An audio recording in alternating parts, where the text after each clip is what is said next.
Telugu Desam party పెట్టి 44 సంవత్సరాల సందర్భంగా పార్టీ అధ్యక్షులు జాతీయ అధ్యక్షులు చంద్రబాబు నాయుడు గారు ప్రతి గ్రామంలో కూడా ఈ యొక్క జెండా ఆవిష్కరించి ఎన్టీఆర్ గారికి ఎవరైతే పార్టీ స్థాపించారో 1940లో ఆయన నిబంధనలు అర్పించాల్సిన పార్టీ ఆదేశాలు ఇవ్వడం జరిగింది. ఆ మేరకు ప్రతి గ్రామంలో కూడా ఈ యొక్క జెండా కార్యక్రమం ఎంతో పండగ వాతావరణంలో జరుపుకున్నారు. అలాగే మన గ్రామంలో కూడా ఈ యొక్క జెండా కార్యక్రమాన్ని పండగ వాతావరణంలో జరుపుకున్నాం. అందరూ కూడా ఈ యొక్క కార్యక్రమాన్ని విచ్చేసి ఈ యొక్క కార్యక్రమాన్ని జయప్రదం చేశారు. ఇలాగే ఇంకా ముందు మన జాతీయ అధ్యక్షులు చంద్రబాబు నాయుడు గారు చేస్తున్న అభివృద్ధి కార్యక్రమాలు అయితే మనం రోడ్డు వేసుకున్నాం. అలాగే సిమెంట్ రోడ్డు ఈ మధ్యన ఒక 40 లక్షల దగ్గర రోడ్డు వేసుకున్నాం.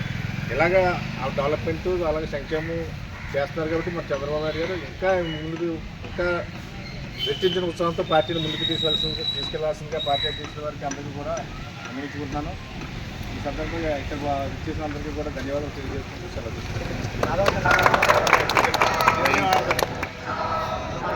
ఈ కార్యక్రమం చేసుకున్నాం. అన్నీ బాగున్నాయి. ఇక్కడ ఒక పెట్టి ఎన్టీ రామారావు గారి బొమ్మ విగ్రహం పెట్టాలని నా కోరిక. తప్పనిసరిగా అది కూడా కావాలంటే మనం అందరం డొనేషన్ వచ్చి మన జెండా కార్యక్రమానికి మన ఎన్టీఆర్ విగ్రహాన్ని కూడా ఏర్పాటు చేయడానికి ప్రయత్నం చేస్తానని చెప్పి తప్పనిసరిగా చేద్దాం. మనకు కూడా ఉంది, చిన్నదోటి ఉందండి విగ్రహం.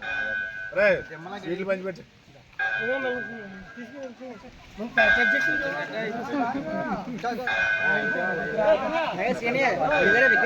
విగ్రహాన్ని మీద కొంచెం సపోర్ట్ లాగా ఏం పెడతా బాగుంటుంది.